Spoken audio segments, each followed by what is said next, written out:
Assalamualaikum warahmatullahi wabarakatuh. Innal hamdalillah walhamdulillah summa alhamdulillah wassalatu wassalamu ala rasulillah wa ala alihi wa ashabihi wa man walah. Allahumma subhanaka la ilma lana illa ma 'allamtana wa 'allimna ma yanfa'una wa zidna ilman. Allahumma rabbana atina fid dunya hasanah wa fil akhirati hasanah wa qina adzabannar. Wa adkhilna jannata ma'al abrar ya aziz ya ghaffar ya rabbal alamin.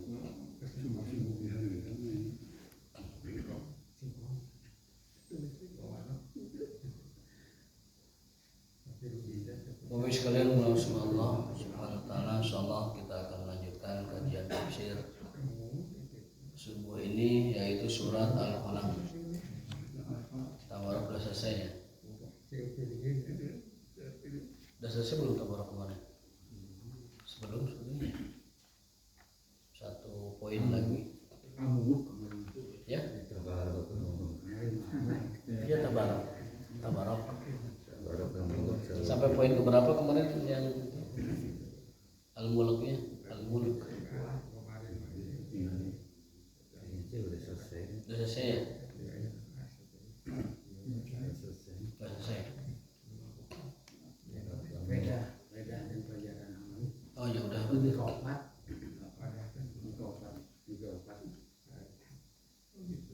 Berjalanlah di muka bumi. Ya. Bahwasanya rezeki itu akan mengejar kita sebagaimana kematian. Itu ya. Ya, poin keempat dari surah Tabarok itu faidah atau pelajarannya adalah firman Allah Subhanahu wa taala, A'udzubillahi minasyaitonir rajim. Famshu fi manakibiha. Ada ayat di dalam surah Tabarok itu, ayat tersebut mengatakan famshu fi manakibiha. Berjalanlah kalian di muka bumi untuk mencari karunia dari Allah Subhanahu wa taala. Jadi kita diperintahkan untuk berjalan di muka bumi untuk ikhtiar. Saya sebut touring untuk ikhtiar.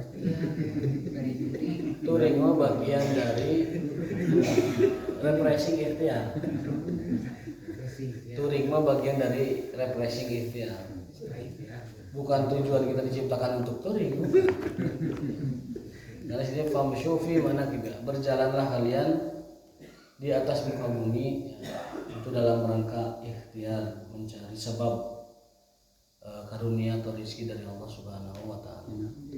Dalilun hadhil ayatu, ayat ini merupakan dalil ala wujubil akhdhi bil asbab, kewajiban mengambil sebab, kewajiban melakukan ikhtiar fi rizki, dalam mencari rezeki. Wa alla yajlis al abdu mutawakkilan, dan seseorang tidak boleh duduk hanya mutawakil, pasrah.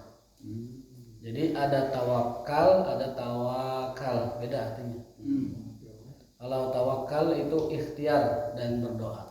Kalau tawakal itu duduk malas dan mengharap sesuatu terjadi.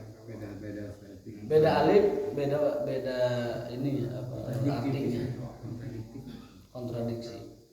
Tawakal itu berusaha sekuat tenaga mencari sebab, melakukan lantaran untuk memperoleh karunia dari Allah. Tapi kalau tawakal itu calik, duduk manis menanti rezeki datang ke rumah. Orang yang tawakal namanya mutawakkil. Mutawakkil pakai tasdid. Wa 'alallahi falyatawakkalul mutawakkilun. Hanya kepada Allah orang-orang tawakal bertawakal. Tapi kalau mutawakil itu yang tadi yang pemalasan itu. Pemalasan menanti rezeki datang ke rumahnya. Ya, sekali lagi, orang yang tawakal namanya mutawakil. Orang yang tawakal namanya mutawakil, dan artinya itu bertolak belakang. Kedua makna itu. Jadilah Anda orang yang bertawakal, kun mutawakilan wa la takun mutawakilan.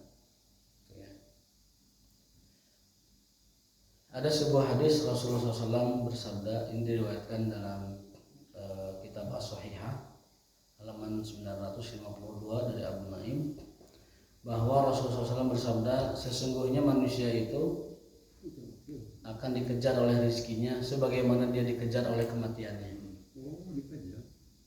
Kejar, dihampiri. Bahkan kalau kita lari dari rizki tidak akan bisa. Itu seolah kita lari dari kematian, nggak bisa juga. Jadi akan selalu berbarengan. Maka ada hadis, seseorang tidak akan dimatikan hatta yastawfiya rizquhu, sampai rizkinya diberikan semua haknya itu. Ya, tidak akan mati seseorang sebelum jatah rizkinya disempurnakan. Maka semakin kita mendapatkan rezeki yang banyak, kita juga perlu khawatir. Jangan-jangan ini memang jatahnya segera dihabiskan gitu. Jadi manusia tidak akan mati sebelum jatah rezekinya diberikan semua. Kalau yang jatah rezekinya belum selesai, tidak akan mati, tidak akan dimuafatkan oleh Allah SWT. Tapi kalau jatah rezekinya habis, itu tanda sudah berarti memang di dunianya sudah selesai. Itu poin yang keempat terakhir. Yang kelima adalah yang bagi lil mu'min an la yaqtar bi quwwatihi wa yatawaddu lillah. Hendaknya seorang mukmin, orang beriman tidak tertipu dengan kekuatannya sendiri. Orang beriman tidak boleh tertipu dengan kemampuannya sendiri. Wa yatawaddu lillah. Hendaknya dia tawadu kepada Allah Subhanahu wa taala dan mengakui kelemahannya. Kita tidak boleh merasa kuat ataupun merasa mampu, tetapi tawadulah kepada Allah, rendah diri kepada Allah, rendah hati kepada Allah. Dan dengan begitu maka kita telah melakukan hal yang benar. Wa yang bagi lil mu'min alla yakhafu ahadan, dan juga sebaliknya seorang mukmin tidak boleh merasa takut pada siapapun.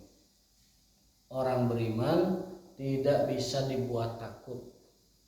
Orang beriman tidak bisa dibuat takut. Dia bisa takut, tapi tidak bisa dibuat takut. Gitu. Artinya apa? Tidak bisa diancam, tidak bisa dibuat takut. Mana ulah dia bisi miskin, jangan takut. Kamu jangan begini, nanti dihukum, nanti dianiaya. Nah, itu tidak boleh takut. Harus berani. Orang beriman terus berani. Kalau memang benar. Lil mu'min alla yakhafu ahadan illallah mahma balagat quwwatuh. Sekuat apapun atau sekeras apapun sesuatu yang dia takutkan, maka dia tidak boleh takut kecuali kepada Allah Subhanahu wa taala. Yang ada sekarang adalah lewat kuburan takut, lewat kepoek takut, lampu di Pademan itu bisa sare takut. Nah, orang beriman tidak boleh takut kecuali kepada Allah Subhanahu wa taala. Fa hadhihi quwwah la tughni an ashabiha syai'an amama quwwatil ghayr. Karena siapapun yang punya kekuatan, itu kekuatannya tidak ada yang menandingi atau tidak ada yang menyamai kekuatan Allah Subhanahu wa taala. Ayatnya adalah a'udzubillahi minasyaitonir rajim. Amman hadzal ladzi huwa jundul lakum yansurukum min dunir rahman innal kafiruna illa fi ghurur. Jadi pasukan sebesar apapun, pasukan sekuat apapun, dia tidak akan sanggup dan tidak akan mampu menghadapi kekuatan Allah Subhanahu wa taala. Itu yang harus kita imani dalam keimanan dan keyakinan kita, bahwa tidak ada satupun kekuatan di muka bumi ini, di alam semesta ini, yang mampu mengalahkan ataupun mampu menjadi kuat di hadapan Allah Subhanahu wa taala. Itu yang terakhir poinnya.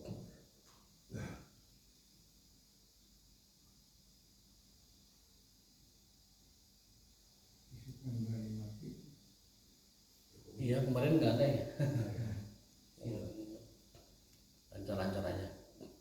Baik, sekarang kita menginjak ke surat berikutnya, surat Al-Qalam. Kita selesaikan Tabarok sudah. Sekarang Al-Qalam. Al-Qalam itu pena atau catatannya. Disebut Al-Qalam karena Allah memulai surat ini dengan surat Al-Qalam. Itu penghargaan Allah atau penghargaan Quran, penghargaan Islam kepada ilmu itu tinggi sekali. Bahkan sampai membuatkan satu surat namanya surat Al-Qalam. Penghargaan Allah kepada ilmu sangat tinggi sampai dinamai satu surat dengan khusus nama tersebut Al-Qalam. Surat Al-Qalam. Itu saking tingginya kedudukan qalam. Tapi tidak banyak orang menggunakan qalam. Padahal pengikat ilmu itu qalam. Nabi bersabda, catatlah ilmumu dengan qalam. Ikat ilmu kalian dengan qalam, dengan catatan. Ikatlah ilmu kalian dengan catatan. Karena apa? Karena yang mencatat saja bisa jadi tidak ingat atau lupa, apalagi yang tidak mencatat. Itu qalam.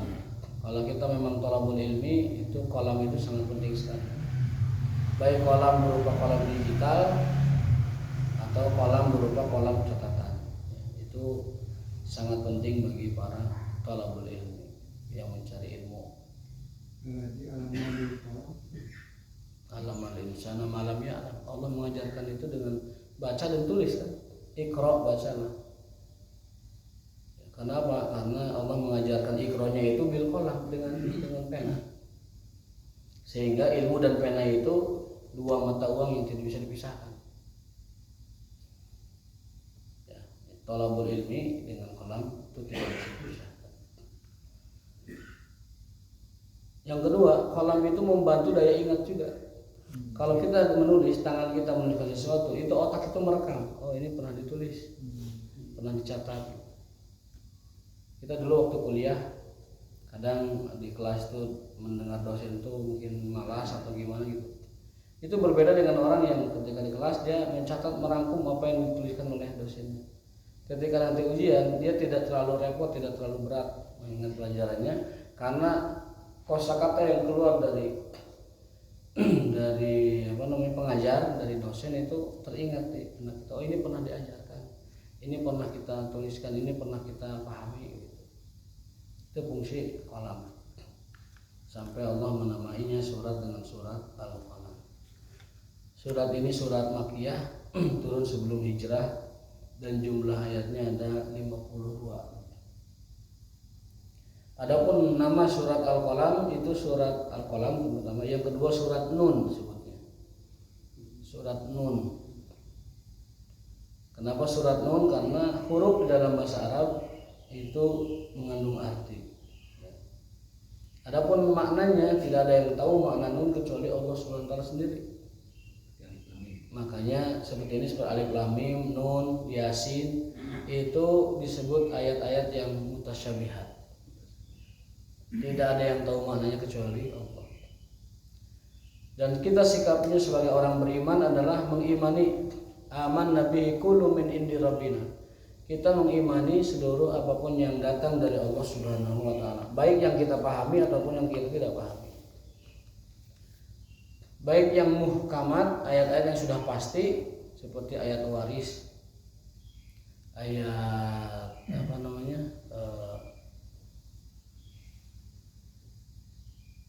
zakat, ayat sholat itu kan sudah muhkamat.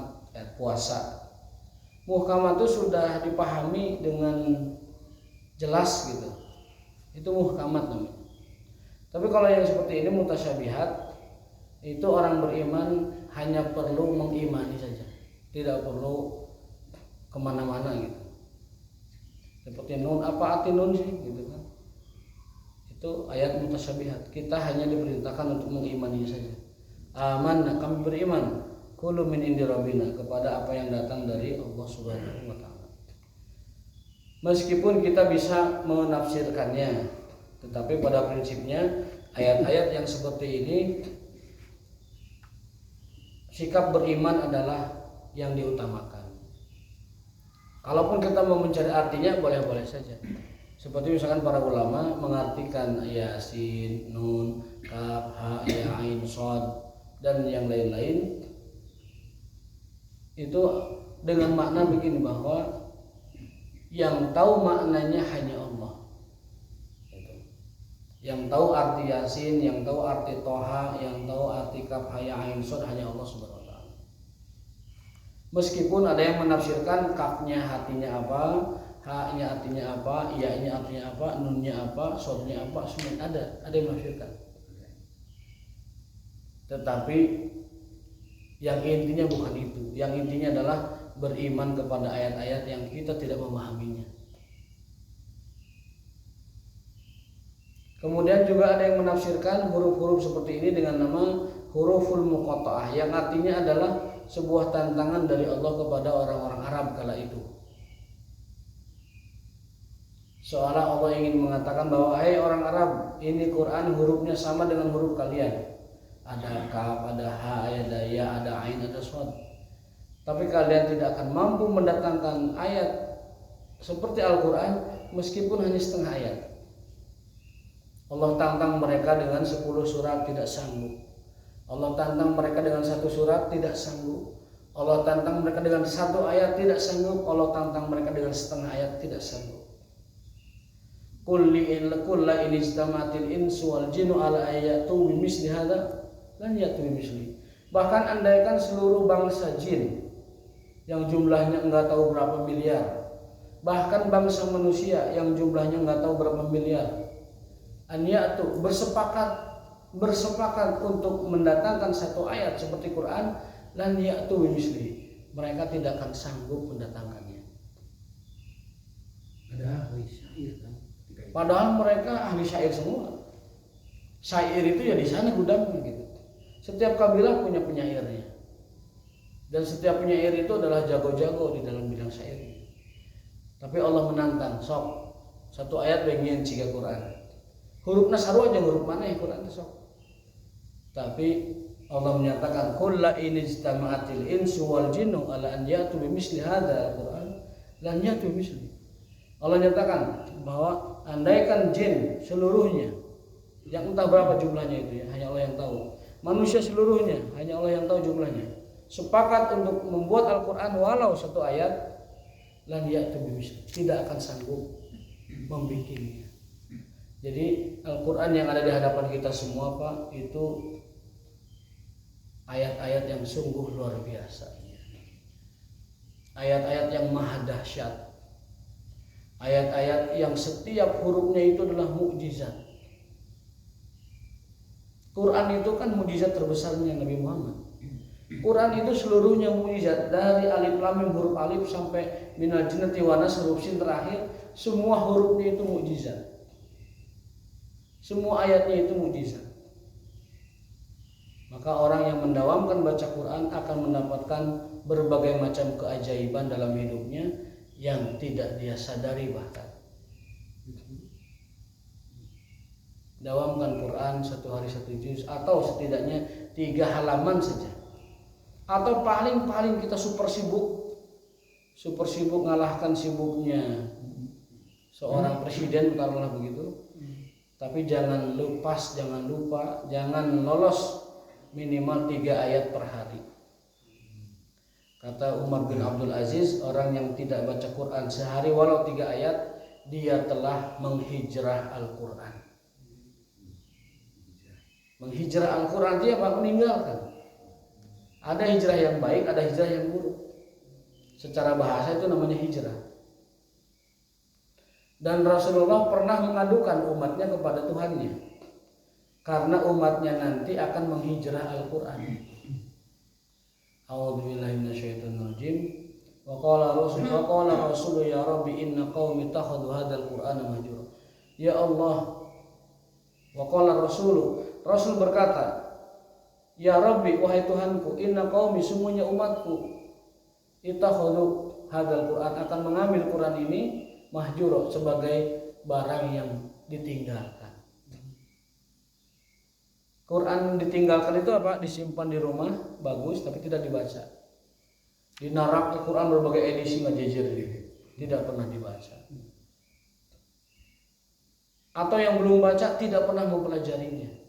Yang sudah bisa baca tidak membacanya. Yang sudah bisa lancar membacanya tidak membaca tafsirnya. Yang tidak baca tafsirnya, yang sudah bisa baca tafsir tidak mengamalkannya. Itu semuanya adalah menghijrah Al-Quran sesuai dengan levelnya masing-masing. Yang tidak bisa baca Quran, tidak lancar, tapi dia tidak belajar, dia telah menghijrah Al-Quran. Yang sudah bisa tapi tidak membacanya, dia juga menghijrah Al-Quran. Yang sudah lancar baca tidak membaca tafsirnya, dia juga menghijrah Al-Quran. Yang sudah paham tafsirnya tidak mengamalkan sekuat dia, semampu dia, itu juga sudah menghijrah Al-Quran. Itulah orang yang diadukan Rasulullah kepada Tuhannya. Kan yang kita tahu selama ini Rasul itu kalau tentang umatnya mah selalu doa terus yang baik, mendoakan yang baik. Ketika ditawarkan, "Hai Muhammad, kamu mau pilih mana? Separuh umatmu masuk surga atau kamu beri syafaat? Aku diberi syafaat oleh Allah. Diberi izin memberi syafaat." Rasulullah memilih syafaat. Agar apa? Agar semakin banyak umatnya yang masuk surga. Kalau dijatah setengah, kasihan setengahnya. Rasul memilih syafaat. Jadi Allah menawarkan, "Hai Muhammad, maukah kamu aku masukkan umatmu separuh ataukah syafaat sehingga kamu bisa leluasa meminta syafaat itu kepada Allah SWT." Rasul memilih yang kedua, syafaat. Saking itu hadis. Itu saking sayangnya Rasul kepada umat kita. Bahkan ketika kiamat dihancurkan, semuanya mati, sampai panitia kiamat juga mati, malaikat maut kan panitianya kiamat mati. Malaikat peniup trompet Israfil juga mati. Semua mati. Lalu kiamat kedua terjadi. Dan makhluk Allah yang pertama kali dibangkitkan adalah Nabi Muhammad SAW. Dari yang tidak ada, hening, la tasma'u illa hamsa, hening, hembus napas pun tidak terdengar. Hening, jempling, tidak ada satu suara. Nah, suara manusia kita ya. Sepi, hening, entah dalam waktu yang berapa lama. Tidak ada kehidupan walau setitik pun. Lalu turunlah hujan. Manusia dibangkitkan kembali seperti toge, kecambah, ting pucung hul dari tanah itu. Para ulama berbeda pendapat dalam penjelasan Sahih Bukhari, apakah tanah setelah kiamat yang rata, hening dan tidak ada suara sedetik pun, satu suara pun, apakah itu adalah tanah dunia yang Allah sudah rubah sifat dan bentuknya, ataukah itu tanah yang baru? Ulama beda pendapat di sini. Sebagian berpendapat itu adalah tanah dunia, namun dibuat baru sifat dan bentuknya. Di tanah yang kita injak sekarang, tapi dirubah sifat dan bentuknya. Ada yang mengatakan enggak, itu tanah yang baru, itu alam yang baru. Setelah kiamat pertama tuh, itu alam yang baru. Ini belum masuk ke alam akhirat, masih alam kiamat. Ala kulli hal mau itu tanah yang baru atau tanah yang lama yang dirubah sifatnya oleh Allah SWT, ala kulli hal nanti akan turun hujan, lalu manusia bermunculan seperti kecambah, muncul hidup kembali. Dan di situ Rasulullah SAW adalah hamba Allah yang pertama kali dihidupkan kembali. Apa yang beliau tanyakan? Ummati, ummati, ya Allah, di mana umatku? Aina ummati, aina ummati, aina ummati, di mana umatku? Nah, itu. Tetapi ada orang-orang yang Rasul adukan kepada Tuhannya. Kan banyaknya Rasul itu dalam dalil itu memintakan syafaat dan ampunan dan kecintaan pada umatnya. Tapi ada orang yang diadukan oleh Rasul kepada Tuhannya. Siapa mereka? Yang menjadikan Quran barang yang dihijrah, ditinggalkan. Maka Bapak Ibu sekalian, nu ayeuna teu acan tiasa maca Quran, diajar maca Quran. Jangan sampai termasuk orang yang dicurhatkan Rasul kepada Tuhannya. Alamat sengsara orang itu. Yang belum bisa baca Quran, belajar sampai lancar. Yang sudah lancar diperlancar lagi makhrajnya, tajwidnya, sifatul hurufnya, ahkamnya. Yang sudah lancar naikin ke level berikutnya, dibaca. Dan seterusnya. Kalau kita berhenti di situ dan tidak melakukannya, maka kita termasuk umat yang dilaporkan oleh Rasul kepada Allah. Wa qala Rasul, ya Rabbi, wahai Tuhan, inna qaumi, sungguhnya umatku, ittakhadhu, mengambil Quran. Sebagian umatnya berarti kan, Hadzal Quran sebagai mahjur, sebagai barang yang ditinggalkan. Waliyadzubillah. Kata para ulama, disebut orang itu meninggalkan Quran kalau setiap hari 3 ayat pun tidak membacanya. 3 ayat, karena kalau standar umum itu harus sedikit. Kalau standar orang khusus mungkin khusus juga, tapi orang yang umum itu sedikit, minimal 3 ayat. Kita tidak atau terlepas dari disebut sebagai orang yang menghijrah Al-Quran. Auzubillah.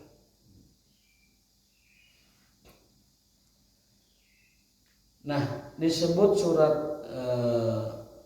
Al-Qalam sebagai surat Nun tadi karena depan ayatnya itu adalah Nun wal qalami wa ma yasturun. Lalu disebut surat Al-Qalam karena Allah Ta'ala memulai surat ini dengan lafaz tadi wal qalami wa ma yasturun. Adapun tema utama dari surat ini adalah seruan atau dakwah atau ajakan kepada akhlakul karimah. Ya, tema surat ini atau inti dari surat ini adalah ajakan untuk akhlakul karimah. Wa tarku safasifah, dan untuk meninggalkan perbuatan-perbuatan yang sifatnya itu adalah rendah. Surat Al-Qalam tema utamanya adalah akhlakul karimah dan kewajiban untuk meninggalkan hal-hal yang sifatnya rendah, safasif, rendah.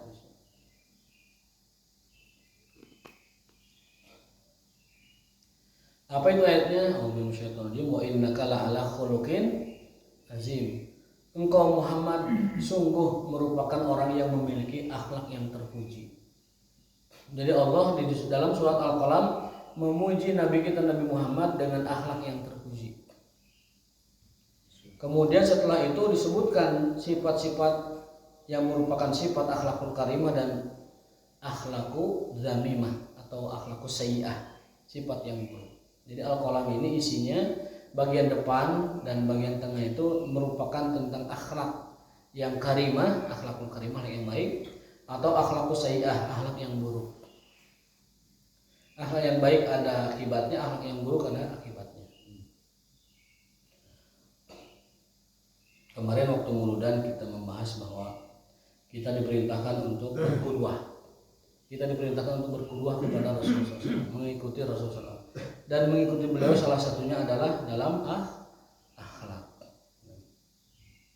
Dan akhlak beliau yang kemarin kita bahas, yang paling tinggi dan utamanya itu ada 3. Yang pertama adalah senang berbagi, yang kedua adalah tidak berbuat zalim, yang ketiga adalah selalu tersenyum, murah senyum. Itu 3 akhlak utama dalam kehidupan seorang manusia. Nah, di surat ini kita diperintahkan untuk menjaga akhlakul karimah dan menghindari akhlakus sayyi'ah. Nah, akhlakul karimah rangkumannya itu 3 tadi.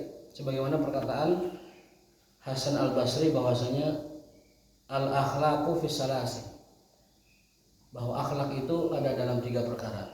Yang pertama adalah tidak berbuat zalim, yang kedua adalah senang berbagi, yang ketiga adalah murah senyum. Itu puncak akhlakul karimah atau rangkuman dari akhlakul karimah. Kalau kita menjaga akhlakul karimah, maka kita telah mengamalkan surat Al-Qalam. Sebaliknya, ketika kita menghindarkan diri kita, menjauhi akhlakus sayyi'ah, maka kita telah mengamalkan juga surat Al-Qalam. Lalu tema-tema lain dari surat ini, yang pertama adalah madhu khuluqin nabi. Yang pertama Allah memuji akhlaknya Nabi, yaitu a'udzubillahi minasyaitonirrajim wa innaka la'ala khuluqin azim. Sungguh engkau wahai Muhammad adalah orang yang berperilaku terpuji.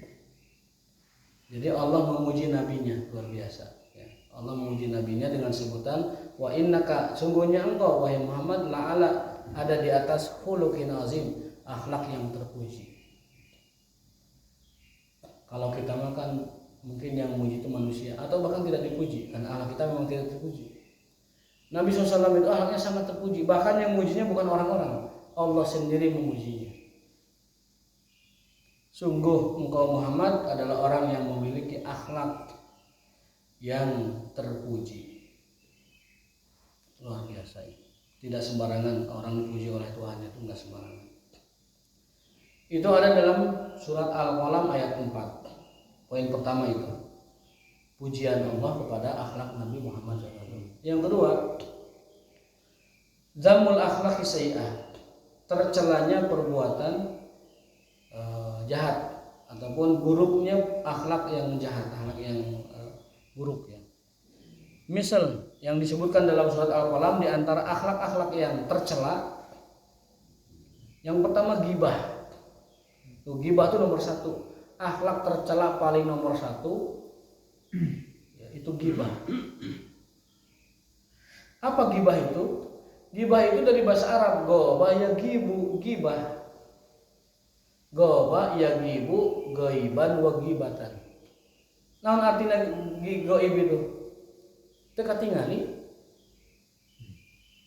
Ghibah itu artinya tidak terlihat. Dari kata ghaba yaghibu ghaiban wa ghibatan, tidak terlihat.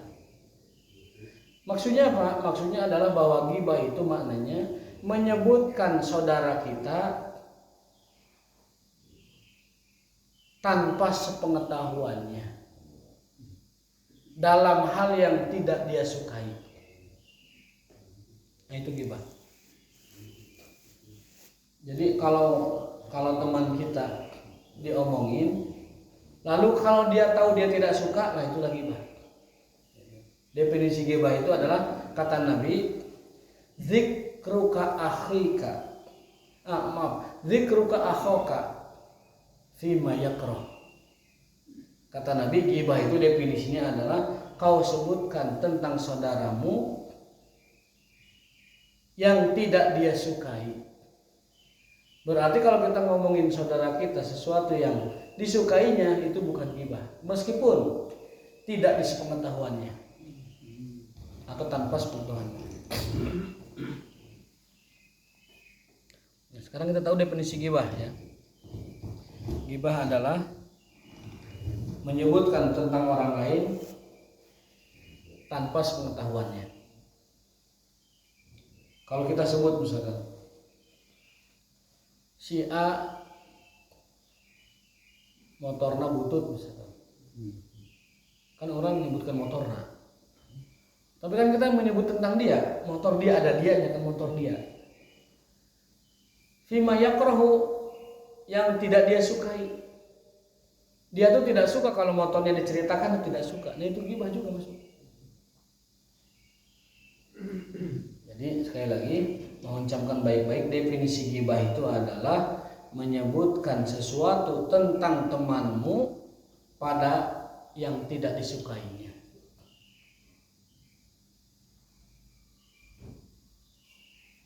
Atau saya tahu ada ramona genep cenah. Ramona teh genep. Kalau dia tahu kira-kira suka enggak? Enggak suka. Walaupun fakta. Ghibah itu fakta. Ghibah itu membicarakan fakta tanpa sepengetahuan temannya. Kalau membicarakan bukan fakta, itu sudah double ghibah dan dusta. Ghibah dan dusta itu kalau kita menyebutkan tentang seorang yang tidak fakta. Jadi sekali lagi, ini standar kita beda dengan wartawan. Kalau wartawan itu asal fakta boleh diberitakan. Kalau seorang muslim, seorang mukmin beda standar. Menceritakan tentang seseorang yang dia tidak sukai, itu ghibah namanya. Dan ghibah itu dosanya ataupun keburukannya dalam surat Al-Hujurat seperti makan bangkai. Suatu hari Nabi pernah duduk di Madinah, di majelis Masjid Nabawi. Tiba-tiba beliau terhenyak, bau apa ini?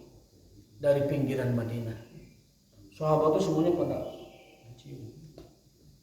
Kata Rasulullah, ini ada orang lagi bergibah di pinggir kota Madinah. Kalau kita mah tidak bisa mencium langsung bau busuknya orang makan bangkai karena gibah. Nabi mah bisa. Beliau terkaget, ini bau apa? Kayak bau bangkai dimakan. Kata beliau, ini ada orang yang lagi gibah di pinggiran kota Madinah. Baunya nyampe ke orang tadi. Lamun kita diberi kemampuan seperti Nabi, cigana orang mau bisa hirup. Karena zaman sekarang mah di lingkar mungkin 3 meter terdekat kita gibah semua isinya. Mungkin kita masker berlapis 10 gitu.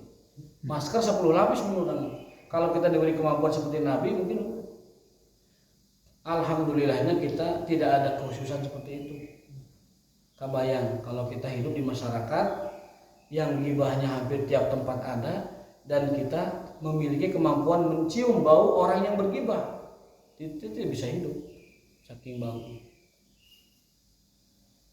Tapi alhamdulillahnya dosa kita makan tidak kontan. Kelebihan umat Muhammad itu dosa tidak dikontan. Jadi gibah itu kita tidak mencium baunya. Ya kan? Kalau seperti Nabi mencium baunya karena kekhususan. Nah, jadi gibah itu adalah kita menceritakan tentang orang lain tanpa sepengetahuannya pada sesuatu yang tidak disukainya, meskipun fakta.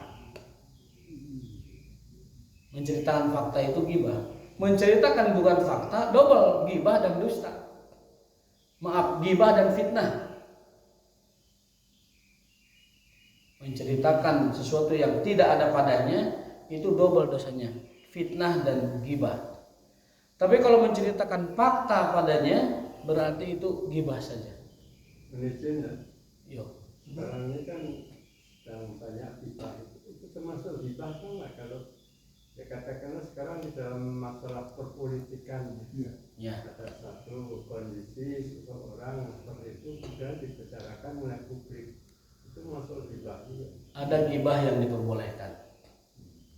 Yang pertama, menggibah tersangka di pengadilan atau terdakwa atau siapapun yang terlibat di persidangan, itu di hadapan hakim dia pasti menggibah. Tapi itu suatu kewajiban, itu gibah yang wajib itu di pengadilan.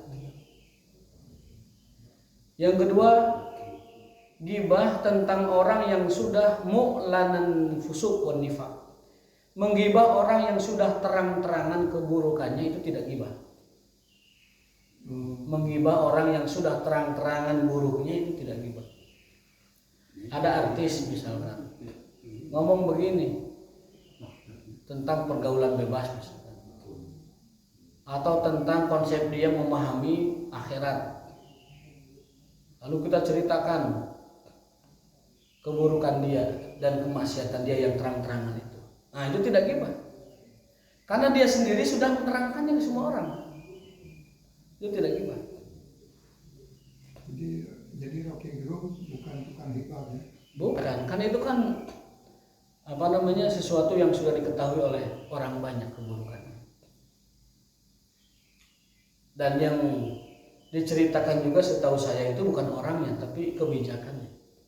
Kebijakan. Beda kalau kita menceritakan kebijakan dengan menceritakan tokoh pribadinya, beda. Kita mengkritik seseorang karena prestasinya dalam pekerjaannya itu bukan gibah. Tapi kalau kita menceritakan tentang kehormatan pribadinya itu gibah dan fitnah. Makanya ini perlu dipahami dengan benar. Masih ada lagi beberapa akhlak yang buruk yang Allah sebutkan dalam surat Al-Qalam. Selain gibah, yaitu dusta, perbuatan keji, dan banyak bersumpah pada kebatilan. Lalu bagaimana tobatnya gibah? Tobatnya gibah itu adalah dengan cara kalau bisa meminta maaf, minta maaf. Kita telah menggibahnya. Kalau kita tidak bisa minta maaf karena akan membuat kegaduhan, cukup kita minta maaf pada orang tersebut dengan cara yang umum saja. Mohon maaf atas kesalahan-kesalahan saya selama ini, disengaja atau tidak disengaja. Karena apa? Karena kata para ulama, kalau orang gibah meminta dimaafkan langsung, bisa jadi yang digibahnya itu marah. Pak, punten Pak kamari abi teh nyarioskeun Bapak sareng rencangan teh. Bapak teh tetiasa ngiceup cenah gitu. Misalkan gitu. Kira-kira marah nggak sih Bapak? Marah, bisa jadi mungkin ngambil balok gitu. Ya, seperti itu kata para ulama. Kalau tipikal orangnya tidak bisa dimintai maaf begitu, jangan. Karena akan membuat kemungkaran yang lebih besar. Itu alasannya. Maka cukup minta maaf secara tidak langsung. Di lebaran misalnya, Pak mohon maaf, apunten minal aidin wal faizin, apunten saya telah mungkin ada kesalahan, disengaja tidak saya mohon maaf. Nah, itu namanya minta maaf secara umum dan tidak langsung. Ya, itu seperti itu. Jangan langsung. Tapi kalau tipikal orang yang mudah dimintai maaf, minta maaf. Tapi saya kurang yakin zaman sekarang mah ada orang yang hatinya sebesar itu. Ya nggak apa-apa, saya maafkan semuanya. Baik, ngomongkan orang gorengnya baik. Jangan. Tapi pada prinsipnya dosa ghibah wajib dihalalkan. Kan dosa kepada manusia mah 4 rukunnya taubatnya itu. 1 menyesal, 2 tidak mengulangi, 3 minta ampun kepada Allah dengan istighfar, yang keempat meminta dihalalkan atau istihlal, minta dihalalkan. Yang pernah ngambil apel minta dihalalkan, yang pernah ngambil uang minta dihalalkan. Koruptor harus minta dihalalkan. Susahnya koruptor itu minta halalnya banyak. Ya. Jadi dosa kepada manusia wajib dihalalkan. Kalau hutang dengan hutang, kalau minjam dengan minjam, kalau mencuri dengan mengembalikan, termasuk ghibah itu juga dihalalkan. Cuman khusus untuk ghibah, karena ini dosanya ini orang sekarang susah minta maafnya, lebih baik minta maaf secara umum saja, tidak langsung. Baik, mungkin itu beberapa catatan dari surat Al-Qalam, baru 2 pelajaran. Nanti kita lanjut dalam berikutnya. Walakum minkum wa ma taufiquna illa billah wallahu waliyut taufiq. Subhanallahumma wa bihamdika asyhadu an la ilaha illa anta astaghfiruka wa atubu ilaik. Wassalamualaikum warahmatullahi wabarakatuh.